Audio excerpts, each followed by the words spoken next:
இன்னைக்கு நம்ம என்ன பார்க்க போறோம்னா, இட்லி, தோசைக்கு தொட்டுக்கிற மாரி இருக்கிற சென்னாக்குனி இட்லி பொடி தோசை ஊத்தி தான் பார்க்க போறோம். எப்படி பண்ணுறதுன்னு பார்க்கலாமா? இந்த சென்னாக்குனிய வாங்கிட்டு, கடாயில எண்ணெய் ஊத்தாம ரொம்ப ட்ரையா வறுத்து எடுத்துக்கோங்க. வறுத்ததுக்கு அப்புறமா ஒரு ஜல்லடை வச்சு அது எல்லாத்தையுமே கொட்டி நல்லா சலிச்சுக்கோங்க. இப்படி நல்லா சலிக்கும்போது, இந்த சென்னாக்குனியில ஒட்டிட்டு இருக்க மண் எல்லாமே தானா வெளியே வந்துரும். எப்பவுமே சென்னாக்குனி இப்படி தான் க்ளீன் பண்ணணும். சரிங்களா? தண்ணி ஊற்றி க்ளீன் பண்ணுறாதீங்க. அது மண்ணெல்லாம் நல்லாவே ஒட்டிக்கும். ஸோ வாங்கிட்டு வந்து ட்ரையாக கடாயில் வறுத்துட்டு, அதுக்கப்புறமா ஜல்லடையை வச்சு ஜலிச்சு ஜலிச்சு எடுத்துக்கிட்டிங்கன்னா அது மாதிரி மண்ணெல்லாம் கீழே கொட்டிடும். அப்புறம் நம்ம க்ளீனான சென்னாக்குனி நமக்கு கிடச்சிடும்.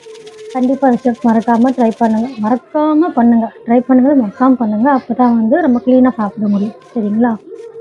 இது மாதிரி எல்லாத்தையுமே வந்து நான் ஜலிச்சு எடுத்துக்கிறேன். சரிங்க, எவ்வளோ மண் இருக்குன்னு காட்டுறேன். இவ்வளோ மண் கிடைக்கும் அதுலேருந்து. ஸோ அந்த க்ளீனிங் ப்ராசஸ் ரொம்ப முக்கியம். இப்போ கடாயில் எண்ணெய் ஊற்றாமல் காஞ்ச மிளகா, கொத்தமல்லி விதை போட்டு நல்லா வதக்கிக்கோங்க. இது எல்லாமே ஒவ்வொன்றா போட்டு வதக்கணும். ஃபர்ஸ்ட் இது ரெண்டுத்தையும் வதக்கிக்கோங்க. வதக்கிட்டு அதை ஒரு பிளேட்டில் மாற்றி வச்சுக்கோங்க. இதுக்கப்புறம் கடுகு, சோம்பு, சீரகம் போட்டு வதக்கிக்கோங்க. இதுலேயே வந்து கருவேப்பிலை போட்டுக்கோங்க.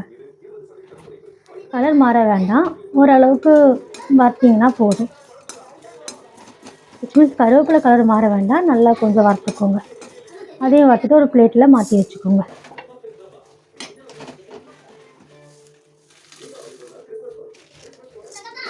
அதுக்கப்புறம் ஒச்சக்கடலை, உளுந்தம்பருப்பு, கொஞ்சமாக அரிசி பச்சை அரிசி இருந்தால் போட்டுக்கோங்க. போட்டு நல்லா வதக்கிக்கோங்க. இது கொஞ்சம் சூடாகிற வரைக்கும் வதக்கிக்கோங்க. ஓகேவா? வதக்கிக்கிட்டு இதையும் ஒரு பிளேட்டில் மாற்றி வச்சிடுங்க. இப்போ ஃபைனலாக நம்ம ரெடி பண்ணி வச்சுருக்க சென்னாக்குனியை போட்டு வதக்கிக்கலாம். எதுவுமே கருகிற அளவுக்கு வறுக்க வேண்டாம், பட் கலர் சேஞ்ச் ஆகிற அளவுக்கு வறுத்தா போதும். ஓகேவா? இது வந்து கொஞ்சம் கலர் மாறும், அது வரைக்கும் நீங்கள் வறுத்துக்கோங்க. அதையும் அந்த பிளேட்டில் மாற்றி வச்சுக்கோங்க. இது எல்லாத்தையும் ஒரு வாட்டி நல்லா கலக்கிக்கோங்க. கொஞ்ச நேரம் ஆறுனதுக்கு அப்புறம் மிக்சியில் போட்டு நம்ம அரைச்சிக்கலாம். நம்ம அப்படி கலக்கும்போது ஒரு கிறிஸ்பி சவுண்டில் வரும். எல்லாத்தையும் நசுக்கும் போது ஒரு மாதிரி கிறிஸ்பியாக சவுண்ட் இருக்கும். அப்படி வந்துச்சுன்னா நம்ம கரெக்டாக வறுத்துருக்குன்னு அர்த்தம். சரிங்களா? இது கொஞ்சம் ஆறுனதுக்கு அப்புறமா ஒரு மிக்ஸி ஜார் யூஸ் பண்ணி இது எல்லாத்தையுமே கொட்டிக்கலாம். அதுக்கு முன்னாடி சொல்ல மறந்துட்டேன், அதில் பூண்டு ஆட் பண்ணிக்கோங்க, பெருங்காயம் ஆட் பண்ணிக்கோங்க, உப்பு ஆட் பண்ணிக்கோங்க. இந்த விஷயத்தை அவங்ககிட்ட சொல்ல மறந்துட்டேன்.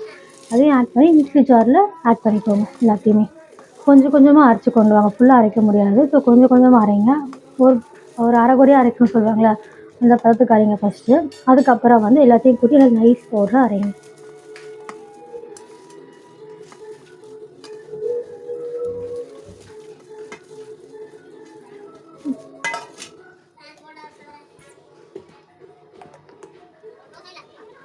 நல்லா நைஸ் பவுடராக அரைச்சிட்டோம்.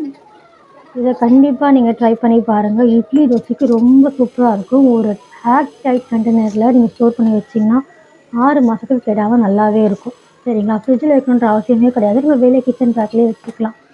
ட்ரை பண்ணி பார்த்துட்டு சொல்லுங்கள். கண்டிப்பாக டேஸ்ட் நல்லாவே இருக்கும்.